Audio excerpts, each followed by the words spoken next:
thought that we'd discuss different box types. I have many questions from people asking me which box is the best one to use for your brood chamber, and which one they should be choosing.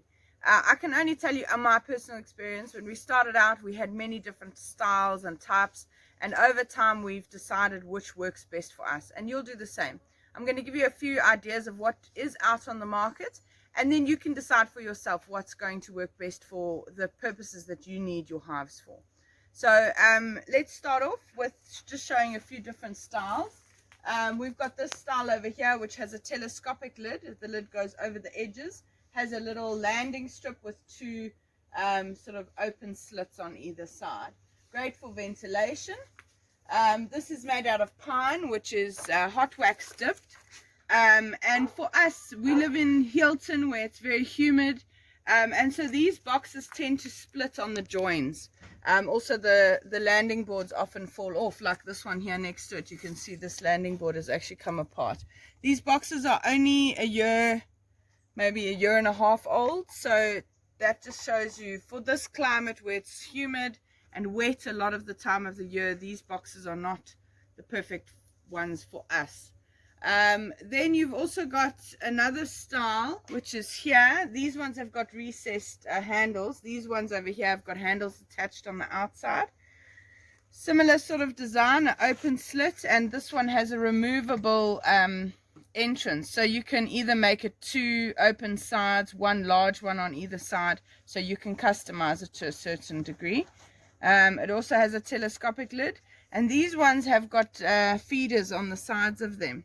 So when we're doing nectar feeding, it's quite easy. You basically can put a wine bottle with nectar inside it on the inside and be able to gauge how much the bees are eating of that nectar. So that one has got its good features.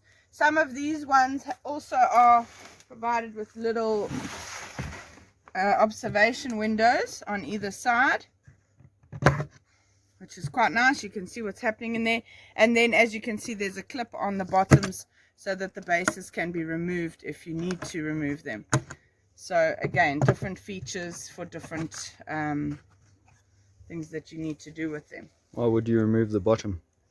The bottom might be removed for simply cleaning the bottom off, or also if you're doing splits, you would possibly remove the bottom so that you could place two brood boxes on top of each other when doing splits.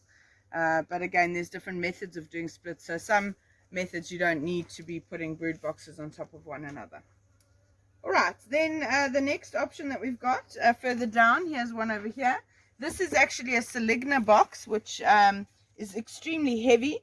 This box is very old, but they last forever because they are made of a very heavy wood. They don't split. They basically just keep going forever. And these ones again have got two open entrances in the front. We have got other ones also made of Saligna where they've just got one very large opening on the front. Those have got flat lids. Let me show you over here. The lids are made of pine and just a little bit of plywood. And these are very good for if you're doing pollination services because the boxes are nice and square. They're hardy.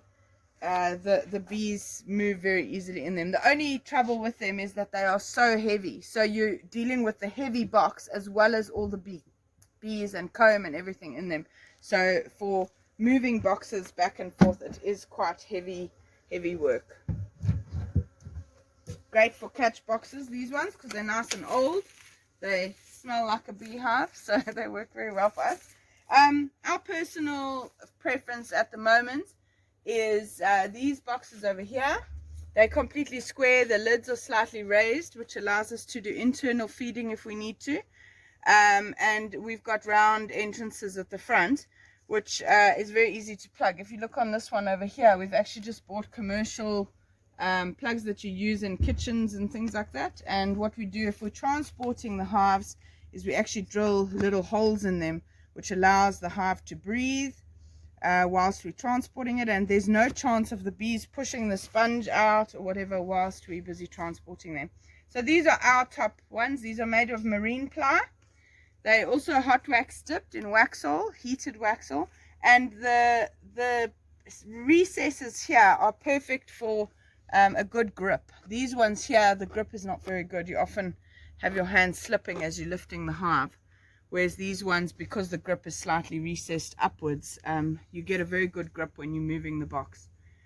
Because it's marine ply, it's a lot lighter, and these ones stack exactly square with one another. So when we're moving our hives, if we are doing pollination or if we need to move them to a new site, it works perfectly. We can stack a lot more boxes a lot more evenly onto the van.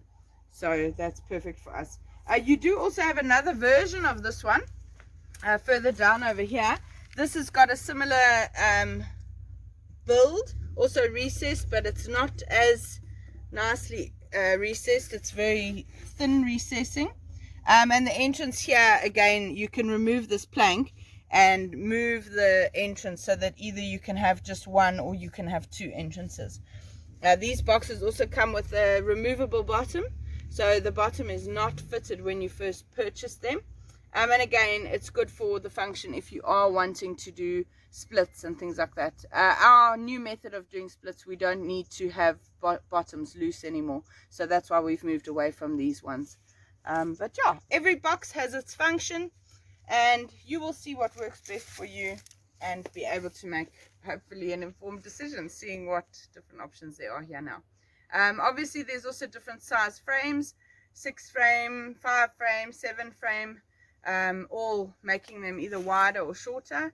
Here in KZN, our wild colonies are very large, so we don't even use smaller catch boxes for catching swarms. We actually go straight onto the 10 frame boxes and we catch regularly, so all great.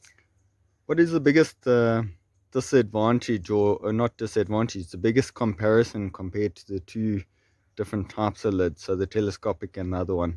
The flat lids, these telescopic ones, sit very flat onto the hive, so often it's much more difficult to lift the lid off, because the bees use the propolis and things to flatten it.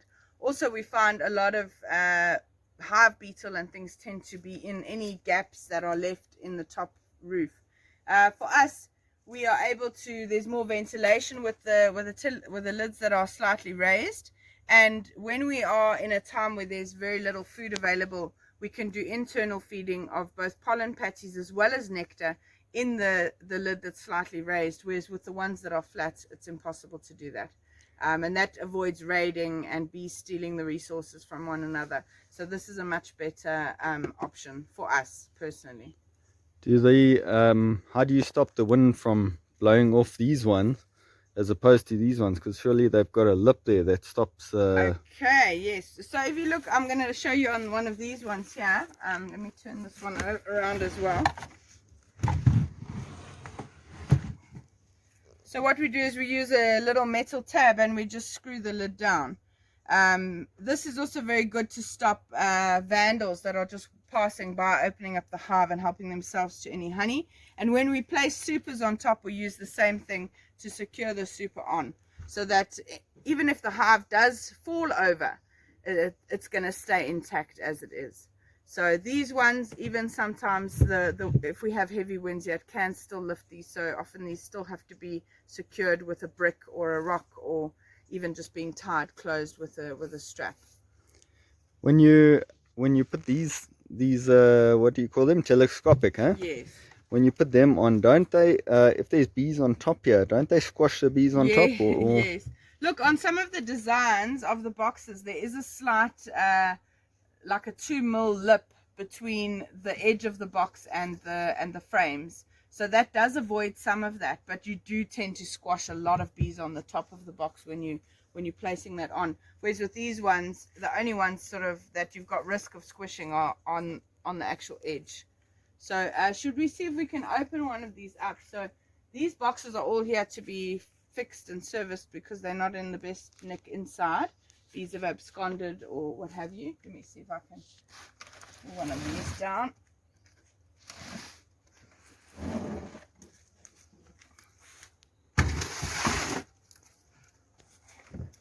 So as you can see also, if the bees do run out of space, they're able to still build on top, which is a good indicator for us when they start doing that and keeping nectar and honey in there, that they're ready for a super. So that also helps. These ones have also got little biscuits on the sides, which just help to hold the lid in place.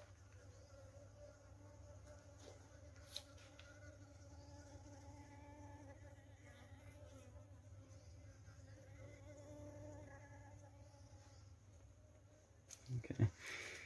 Okay, then there's also differences in the width. You can also get shorter boxes or wider boxes. We actually are moving towards the 32 size frame, which allows you to have 11 frames in a standard Langstroth box, because our bees prefer that little bit less space. So it works well for us. We get an extra frame of brood potentially, and a bigger workforce from the same size box. And you get the thicker ones as well. What would be the advantage of the thicker frame? So the thicker frames we often use in our supers to reduce the number of frames in the super, because the bees like to draw honeycomb out much wider. So basically we can put in 9 frames in the super without having to worry about funny spaces and things like that. The frames sit perfectly flush, and we can get much more honey yield from that, and it's a lot less work for us. We only have to uncap 9 frames instead of 10. Yippee! Tell me, I just noticed the difference here between, like all these boxes have got the silver on top, the metal on top. This one here, there's nothing on top of that. Is there a specific reason, or? First of all, the aluminium on the top keeps moisture off of the hive, so that's your first advantage, and then it also reflects quite a bit of the heat. These other ones are often used for pollination services. Actually a lot of pollination guys use these, where there's no aluminium on the top. They can stack easily, and they very readily change the lids out. So also in terms of monetary value, those are a lot cheaper than the ones with the aluminium lid. But you've got to decide for yourself, first of all, how long are you wanting to keep the boxes for? Because if you're buying a little bit cheaper and you're only planning to keep that box in rotation for a few years, then it's fine. But if, like us, we're in it for the long term, we want to have boxes that have got a much longer lifespan. And these with the marine ply hot wax dip, they have a much longer lifespan. In fact, the gentleman who manufactures them guarantees them for at least 10 years. So you're looking at a much better investment when you're looking at your equipment in that way. Whereas these ones are going to last a little bit less. But if you're only going to do hobby beekeeping, it's perfectly fine to spend a little bit less money, because you're not going to be moving the boxes. You're not going to be, there's a lot less wear and tear on them if it's one hive in the back of your garden compared to beehives that are being shifted from place to place through their lifespan. Now, if the boxes like this pine one here has weathered over time, and it started splitting and all that type of stuff, how do we have to throw it away, or what? I mean, what can we do if we, let's say now we upgrade it and we rebox it into a new box, which is maybe going to last longer, especially I think with startups. It's a little bit expensive just to go outright and buy the expensive boxes. Sure. But what do we do with the boxes afterwards once we've reboxed them into new boxes? So any old boxes that we've got lying around are used as catch boxes. Bees like to live in a place that smells like home. So these you can basically fill in all the gaps with whatever you've got around, a bit of sponge or a few bits of wood. They don't need to look amazing. The bees don't care how it looks. It's about what's the functionality of it from inside. So we've even taken old supers and joined them together, ones that have little holes and things like that, and used those to catch bees in. And then once they've caught on good quality frames, you can transfer them into any kind of box that you're looking at, so long as you keep the standard Langstroth boxes in operation. So it can be reused and catch bees. It's just going to be a nightmare trying to transport any boxes that have got holes and splits in them, because at night time the bees will find those holes and come out and teach you a lesson. Okay, so yeah, use them, don't throw them away, use them to catch bees, and then rebox them into your standardized equipment. So basically, if it looks like a box, smells like a box, it can catch. Exactly. We've even caught bees in a cardboard box. So anything can do. The bees are not fussy. Right, so can we ask if anyone would like to have if anyone has any questions, they can post it on this on the comments of this video, Yes, and then please post we would any answer it. questions. We're willing to help any beekeepers. Also, anytime that you're looking for some advice or how-tos, have a look at our YouTube channel. And if there's anything specific that you want us to cover, put a comment on our YouTube channel, and we'll see if we can get a video out for you. All right. Good luck catching bees. I hope this video helps you to decide which best box to use. Bye for now.